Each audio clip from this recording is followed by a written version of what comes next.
The gray, oppressive sky loomed over the vast landfill on the outskirts of Phoenix, Arizona. Among mountains of waste, a small figure remained motionless, almost invisible among the trash. Emily, a girl of barely 4 years old, hugged herself, her large dark eyes staring into the void. The cold seeped through her worn clothes, but she didn't move, as if the slightest movement could break the fragile world around her.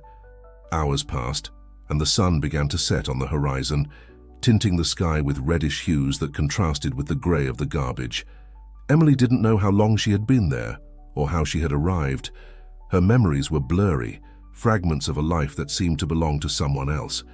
Suddenly, a noise disturbed the silence. Cans falling, footsteps among the piles of trash. Emily shrank even more, fear paralyzing her. Was it someone coming to look for her, or something worse? But what appeared was not what she expected. A dog, a golden retriever, emerged from the shadows. He limped, and Emily could see a cut on his hind leg. Despite being injured, the animal approached her cautiously, his brown eyes full of a kindness that Emily hadn't seen in a long time. The dog stopped in front of her and gently licked her hand. That simple gesture of affection made something break inside Emily. Silent tears began to fall down her dirty cheeks as she extended a trembling hand to touch the animal's golden fur.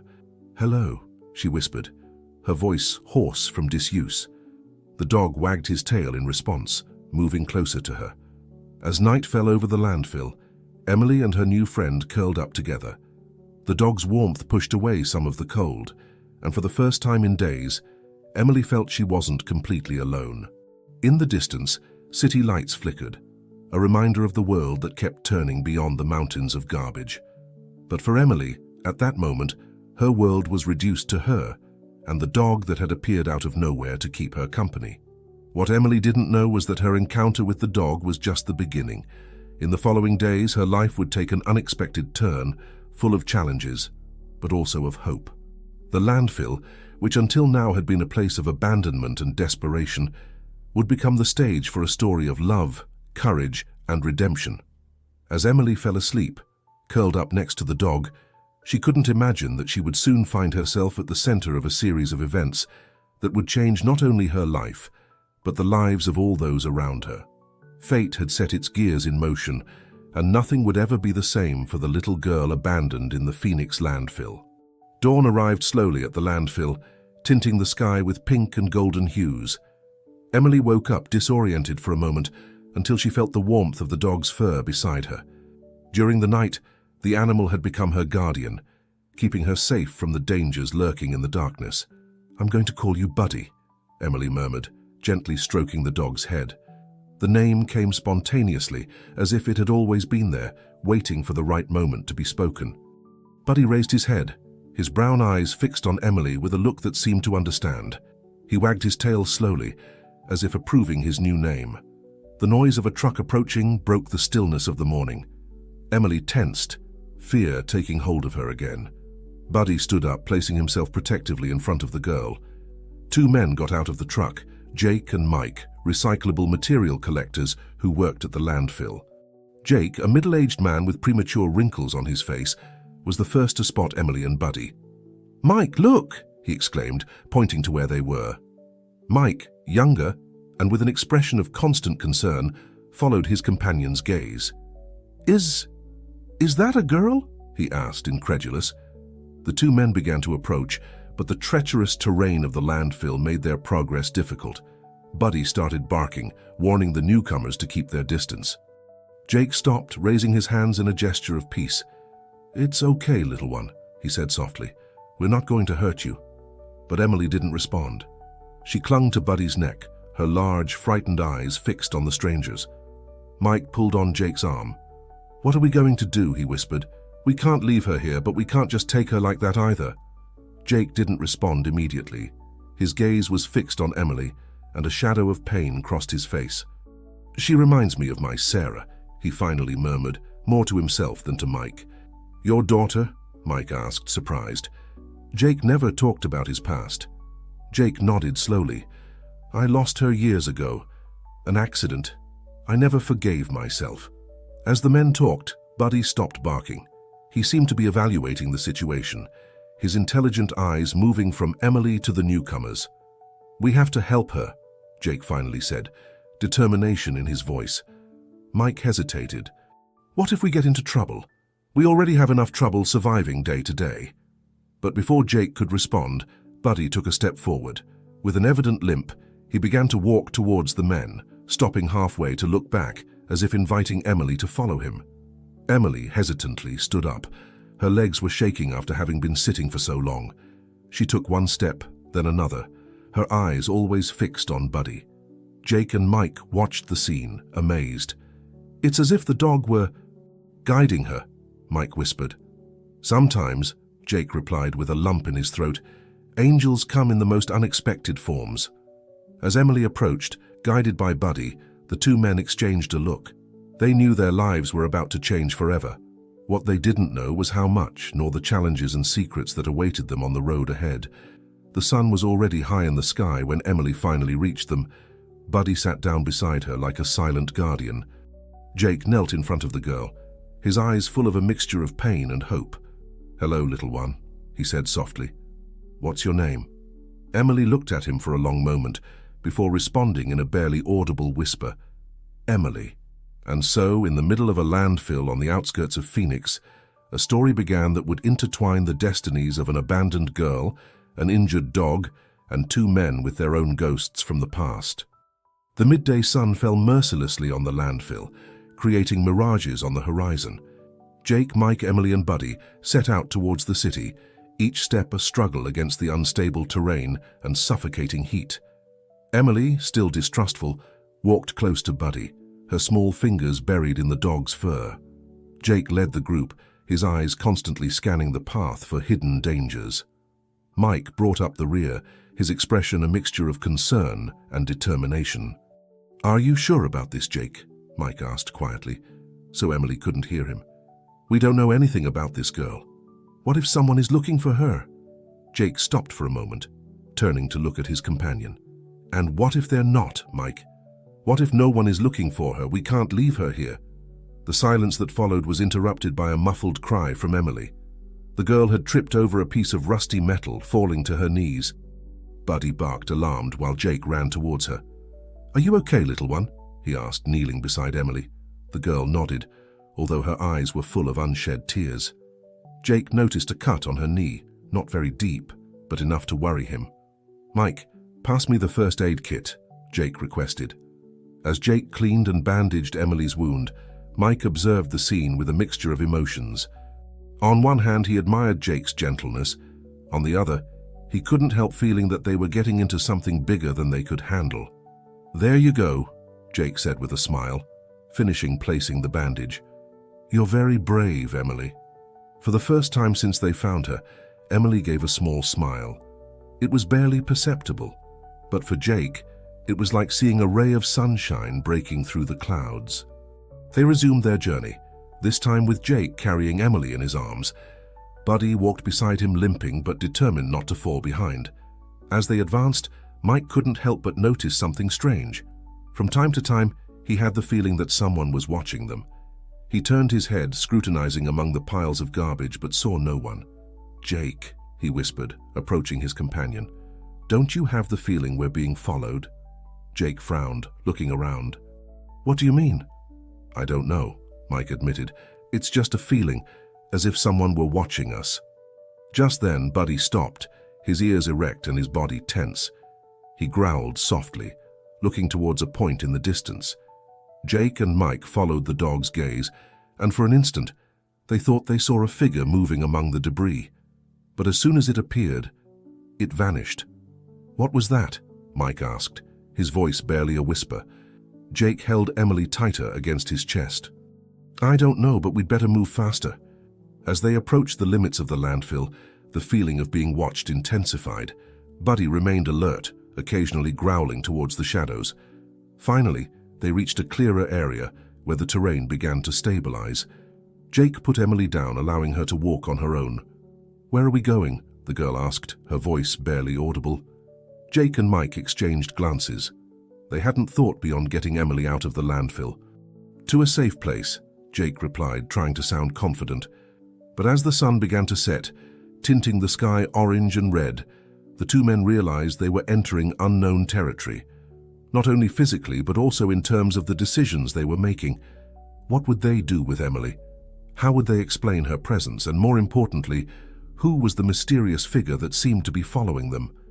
As these questions spun in their minds, one thing was clear. Their lives had changed irrevocably from the moment they found Emily and Buddy in the landfill.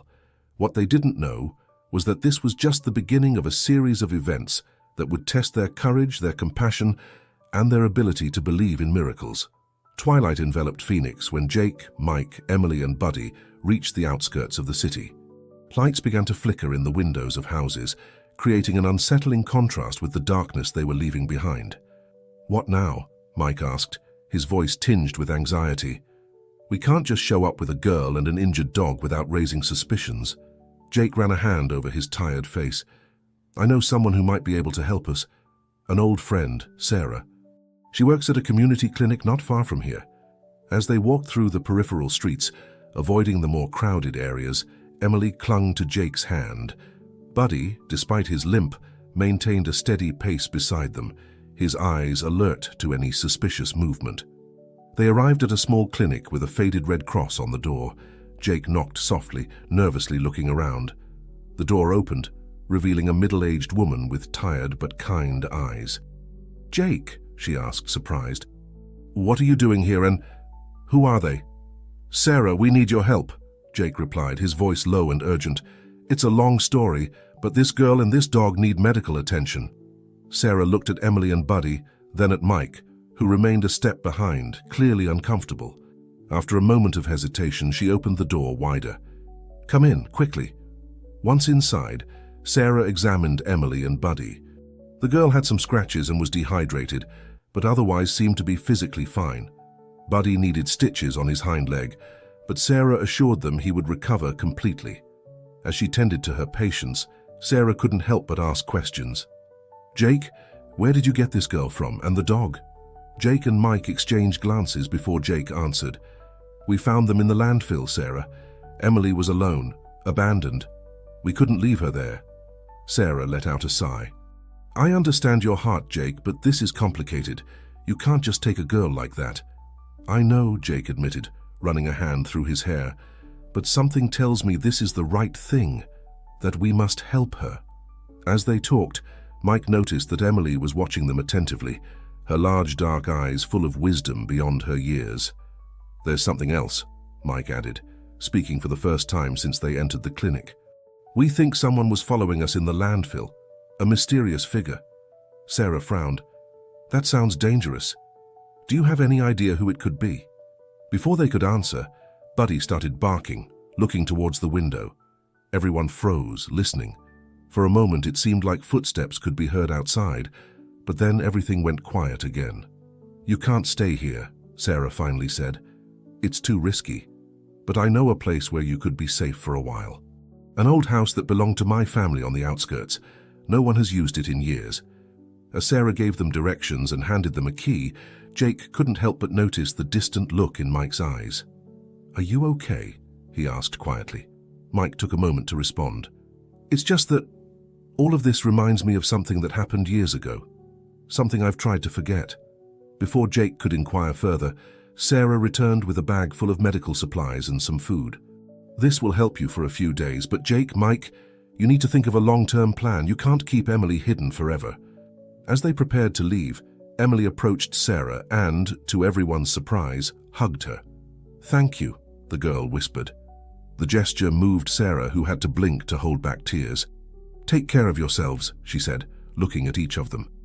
"And please, keep me informed." When they left the clinic, night had completely fallen over Phoenix. The stars shone in the sky, seemingly oblivious to the drama unfolding below.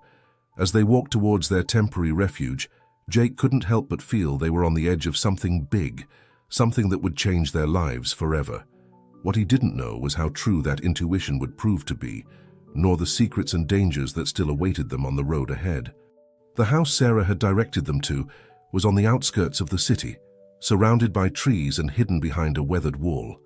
When Jake turned the key in the rusty lock, the door opened with a creak, revealing a dusty but cozy interior.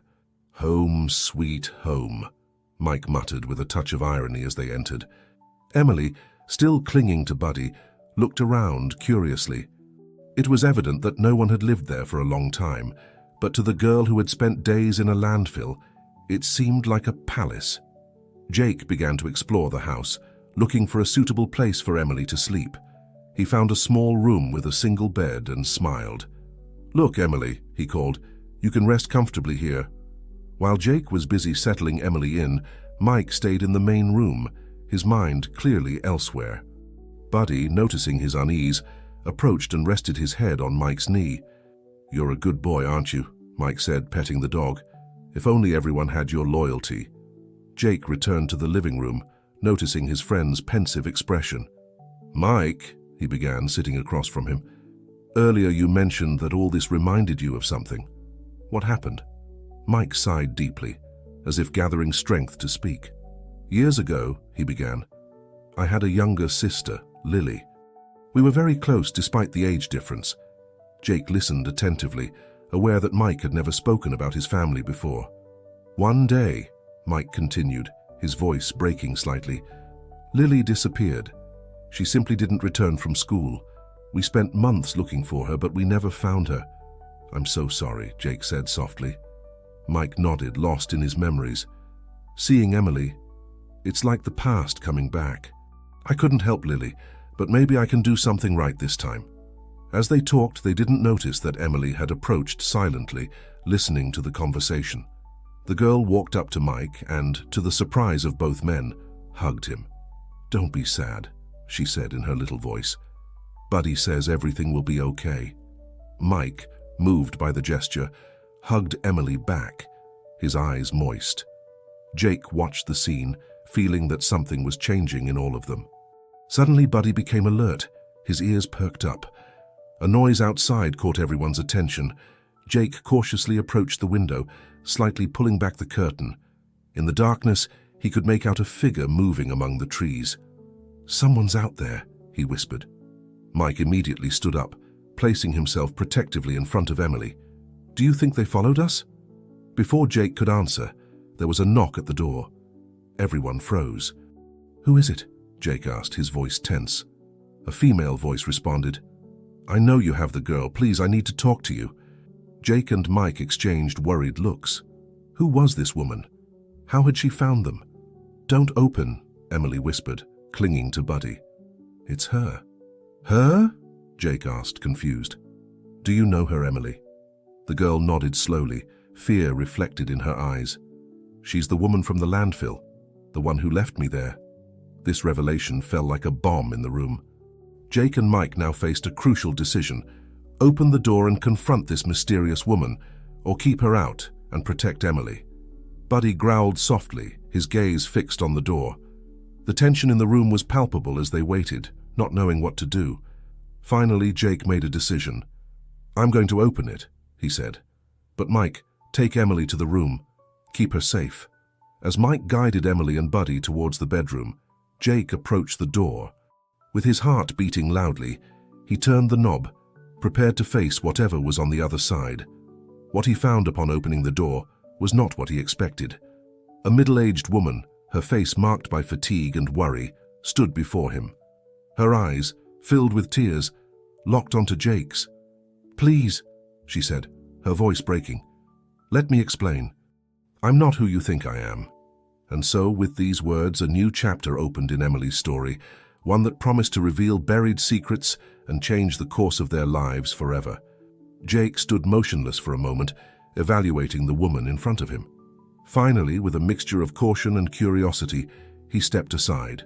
"Come in," he said, "but I warn you, we won't let you harm the girl." The woman entered, her movements slow and tired. Mike, who had returned from the bedroom, watched her with distrust. "My name is Rachel," she began, sitting on the worn sofa, "and Emily's story is much more complicated than you think." Jake and Mike exchanged glances, but remained silent, waiting for Rachel to continue. "I work for a non-governmental organization," Rachel explained. "We dedicate ourselves to rescuing children from trafficking and exploitation situations. A week ago, we received information about a group operating near the landfill." Rachel paused, as if it was difficult for her to continue. We found Emily during an operation. She was in terrible conditions, clearly had been a victim of abuse. We planned to take her to a safe place, but something went wrong. What went wrong? Mike asked, his voice tinged with skepticism. We were ambushed, Rachel replied, her eyes filling with tears. My colleagues, they didn't survive. I managed to escape with Emily, but they were chasing us.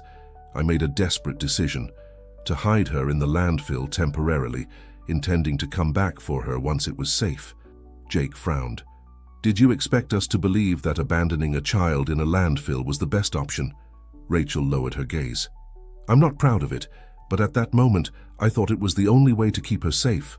I left food and water, and I came back every day to check that she was okay. When I saw you taking her away, I followed you to make sure you weren't part of the trafficking group. A heavy silence fell over the room. Buddy, who until that moment had remained in the bedroom with Emily, appeared at the door, his eyes fixed on Rachel. How can we trust you? Mike asked. Rachel slowly pulled out an identification from her pocket. You can verify my story, but the most important thing is that Emily is still in danger. The men who were chasing us haven't given up. Just at that moment, Emily appeared at the bedroom door. Upon seeing Rachel, her eyes widened. Angel? The girl whispered. Rachel turned to Emily, a mixture of relief and guilt on her face. Yes, little one. It's me. I'm sorry I left you alone. Emily ran to Rachel, hugging her tightly. This gesture seemed to surprise both Jake and Mike. She sang to me, Emily said, looking at Jake and Mike. She came at night and brought me food. She told me she was my guardian angel and that she would come back for me. Jake and Mike looked at each other, bewildered by this turn of events. Rachel's story seemed to fit with what Emily was saying, but there were still many unanswered questions. If what you're saying is true, Jake began, what do we do now? Emily is still in danger, and we've gotten involved in something much bigger than we thought. Rachel nodded gravely. We need to get Emily out of the city. I have contacts who can help us take her to a safe place, but I'll need your help. Mike, who had remained silent, finally spoke. And what about us? What will happen to Jake and me once Emily is safe? The question hung in the air, reminding everyone that their lives had changed irrevocably from the moment they found Emily in the landfill. Rachel looked at each of them before responding. I offer you the option to come with us. What you've done for Emily, it's extraordinary. People like you are exactly what we need in our organization. Jake and Mike looked at each other, surprised by the offer. It was a decision that could change the course of their lives forever. As they considered their options, a distant howl broke the silence of the night. Buddy became alert, his ears perked up. We don't have much time, Rachel said urgently. We need to make a decision now. Are you with me? The tension in the room was palpable as Jake and Mike faced the most important decision of their lives. Emily's fate and their own depended on what they chose at that moment. The silence that followed Rachel's question seemed to stretch for an eternity. Jake and Mike exchanged looks, a silent conversation passing between them. Emily watched them with her large eyes, clinging to Buddy as if the dog was her anchor in the midst of the storm. Finally, Jake spoke. I'm in. I can't turn my back on Emily now, not after everything we've been through. Mike nodded slowly. Me too. My sister. Maybe if someone had done something like this for her, things would have been different. I can't abandon Emily. Rachel let out a sigh of relief. Thank you. You don't know how much this means. What's the plan? Jake asked, his voice adopting a more determined tone. Rachel pulled a map out of her bag. We have a safe house a few hours from here in the mountains. Once there, we can contact the rest of my team and plan our next move. As Rachel explained the details of the plan, Mike noticed that Buddy had become alert again, his ears perked up and his gaze fixed on the window. I think we have company, Mike whispered. Everyone froze, listening. In the distance, they could hear the sound of engines approaching. It's them, Rachel said, her voice tense. We have to go. Now. In a frenzy of activity, they began to gather the little they had. Jake grabbed the bag with the medical supplies that Sarah had given them, while Mike made sure they didn't leave any traces of their presence. Rachel took Emily in her arms. Come on, little one, it's time to go. But Emily resisted. Buddy, she exclaimed, extending her arms towards the dog. Jake looked at Rachel. The dog comes with us. He's protected Emily all this time. We're not going to abandon him now. Rachel nodded, though concern was evident on her face. All right, but we'll have to move slower. They left through the back door of the house, plunging into the darkness of the night. The sound of the engines was getting louder. I know a way, Jake whispered. I used to come around here when I was a kid. There's a series of caves we can use to hide. Guided by Jake, the group ventured into the rugged terrain, moving away from the city lights. Buddy limped, but stayed close to Emily, as if he understood the gravity of the situation. After what seemed like an eternity, they reached the entrance of a cave. Here, Jake said, panting. We'll be safe for a while. They entered the darkness of the cave, the sound of their breathing mixing with the echo of water drops falling in the distance. Rachel pulled a flashlight from her bag, illuminating the rocky space. What now? Mike asked, his voice barely a whisper. Rachel consulted her map. If we follow these caves, we should be able to come out near the highway that leads to the mountains. I have a contact who can pick us up there. As they planned their next move, Emily curled up next to Buddy, her small fingers buried in the dog's fur. I'm scared, she murmured. Jake knelt beside her. Everything will be all right, little one. I promise. We're all here to protect you. At that moment, a noise at the entrance of the cave alerted them. Buddy stood up, a low growl in his throat. Turn off the light, Mike whispered. In total darkness, they could hear footsteps approaching. Everyone's heart was beating fast. The tension was palpable. Suddenly, a voice echoed in the cave. We know you're in here! Come out now, and no one will get hurt! Rachel hugged Emily tightly, while Jake and Mike positioned themselves protectively in front of them. Buddy, despite his injured paw, remained on guard, ready to defend his improvised family. At that critical moment, trapped between the rock and their pursuers, the group faced their greatest challenge. The decisions they would make in the next few minutes would determine not only their fate, but also Emily's and the future of many other children who depended on Rachel's work. The darkness of the cave seemed to close in on them, but in the midst of that darkness, a spark of hope and determination shone in each of their eyes. They would not give up without a fight. The tension in the cave was palpable. Jake, Mike, Rachel, and Emily remained motionless in the darkness, while Buddy maintained his defensive posture, his fur bristling and a low growl emanating from his throat. We have to do something, Jake whispered. We can't just stay here waiting for them to find us. Rachel nodded in the darkness. There's another exit. We used it in previous operations. It's deeper in the cave, but it's narrow and dangerous. It's our only option, Mike responded. Carefully, they began to move deeper into the cave. Rachel led the way, her hand firmly grasping Emily's. Jake and Mike brought up the rear, with Buddy between them. The sounds of their pursuers grew louder as they ventured further into the cave. The echo distorted the voices, making them seem closer than they really were.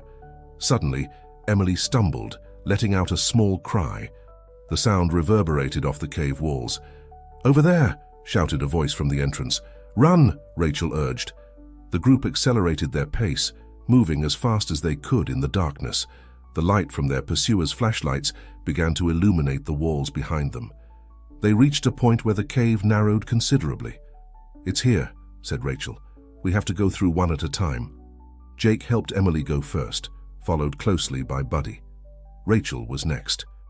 As Mike prepared to cross, a light illuminated them. There they are, shouted one of the pursuers. Mike looked at Jake. Go, I'll hold them off. No, Jake replied firmly. We're in this together, remember. At that moment, Buddy reappeared from the other side of the narrow passage. The dog barked once, and then began pushing loose rocks with his body. Jake understood immediately. Help me, he shouted to Mike. Together they began pushing the rocks, creating a cave-in that blocked the passage. Dust and debris filled the air, but they managed to get to the other side just in time. No! Came the frustrated cry of one of their pursuers on the other side of the improvised barricade. Rachel was waiting for them a little further ahead. This way, she indicated. The exit is close. They emerged from the cave in a wooded area, moonlight filtering through the leaves of the trees. In the distance, they could see the lights of the highway. My contact is waiting for us there, Rachel said, pointing towards the highway. As they hurried towards their destination, Jake couldn't help but look back. "Do you think we stopped them?" "Not for long," Mike replied, "but it gave us the advantage we needed." They reached the highway just as an old truck pulled over. A rugged-looking man with kind eyes got out of the vehicle. "Quick," he called. "Get in the back. Say I'll get you out of here." Without wasting time, they all climbed into the back of the truck. Buddy, exhausted but alert, curled up next to Emily. As the truck started up, taking them away from danger, Jake looked at his companions. Mike, with a mixture of relief and concern on his face, Rachel protectively embracing Emily, and the little girl who had finally fallen asleep, her hand still clutching Buddy's fur. "Where are we going?" Jake asked Rachel. "To a safe place," she replied. "Her shelter in the mountains where we can regroup and decide our next step." As the truck advanced along the dark highway, taking them away from the city and the life they knew, Jake reflected on the events of the past few days. They had gone from being simple collectors in a landfill to being in the middle of an operation to save a girl from traffickers. "Do you think we did the right thing?" Mike asked quietly. Jake looked at Emily, sleeping peacefully despite the danger they had faced. "Yes," he replied with conviction, "we definitely did the right thing." The truck continued its journey towards the mountains, carrying with it not only a group of people and a loyal dog, but also the hope of a better future for Emily, and perhaps for many other children like her. As the night progressed, everyone knew that this was just the beginning of their adventure. The challenges they would face in the future would be enormous, but now they had something they didn't have before: a purpose and an improvised family willing to fight against all odds.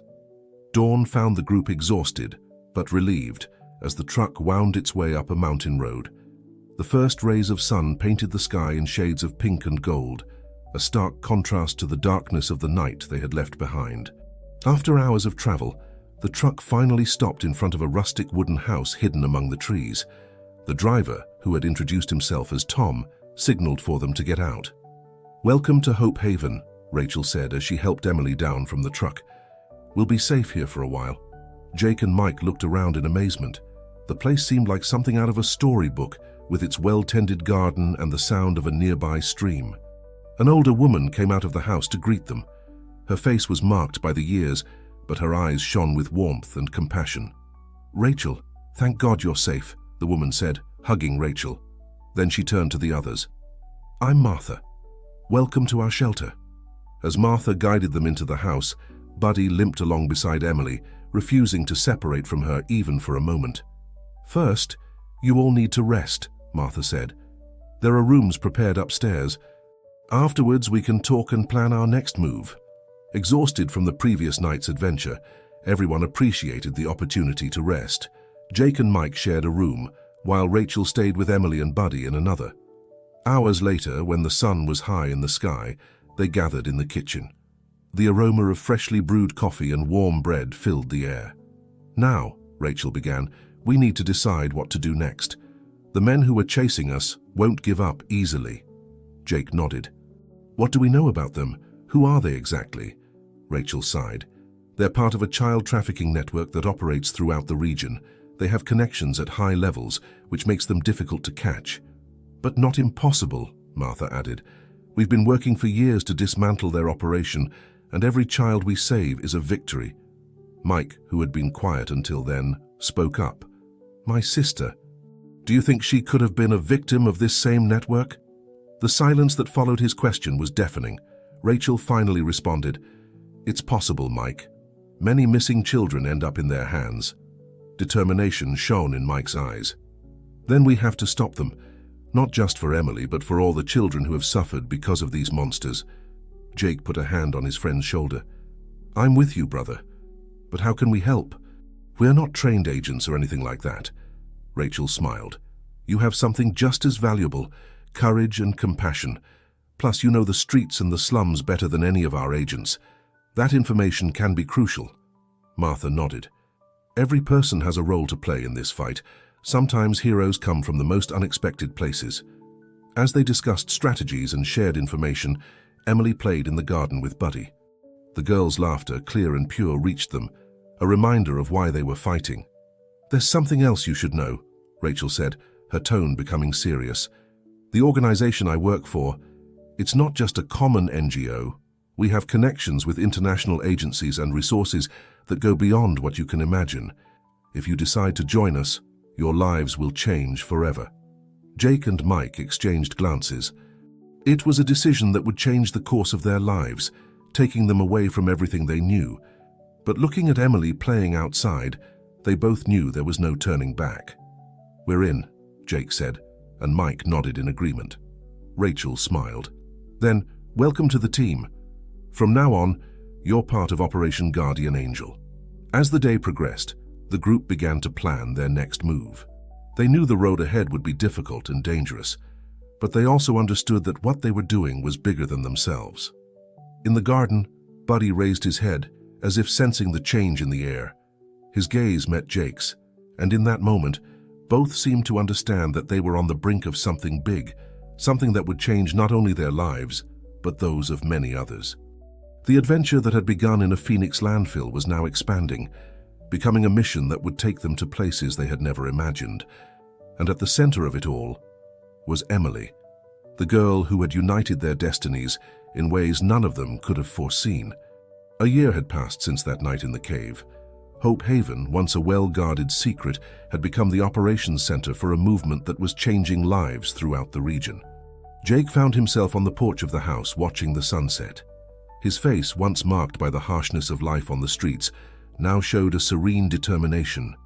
Beside him, Mike was reviewing some documents, his brow furrowed in concentration. "Can you believe how much has changed in a year?" Jake asked, breaking the silence. Mike looked up and smiled. "Sometimes it feels like a dream. From garbage collectors to international agents. Who would have thought?" The sound of children's laughter filled the air. In the garden, Emily, now 5 years old, played with other rescued children. Buddy, her faithful companion, watched them attentively, his paw completely healed. Rachel came out of the house, joining them on the porch. "We have new information," she said, her voice mixing excitement and concern. "We've located one of the main operation centers of the trafficking network.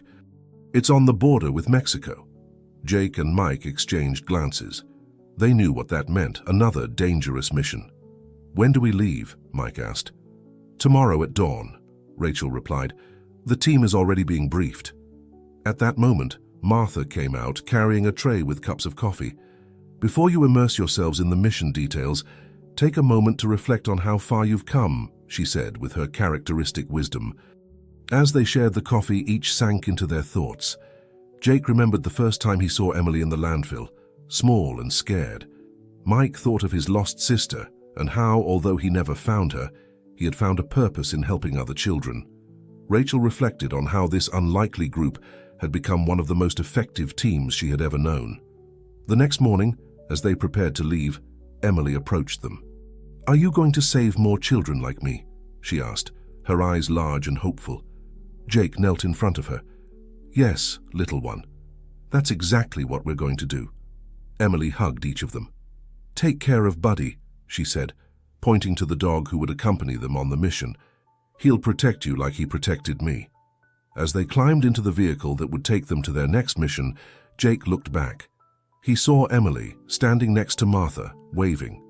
He saw Hope Haven, a beacon of light in an often dark world, and he saw the path that had led them there, a path that began in a landfill and led them to a destiny they never could have imagined.